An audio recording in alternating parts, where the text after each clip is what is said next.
কালকে আমাদের থানাতে আমাদের চন্দ্রপুর বলদাখাল রোডে বিজয় সরকার একজন লোক উনি একটা কমপ্লেন ফাইল করেছেন।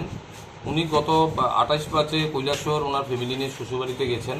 গত 6 তারিখে উনি বাড়িতে ফিরে এসেছেন। তো এসে দেখে ওনার ঘরের জানালা ভাঙা খোলা অবস্থায় এবং ঘরের আলমিরা ভাঙা অবস্থায়, ওনার ঘরের অর্নামেন্টস এবং কিছু টাকা পয়সা নেই।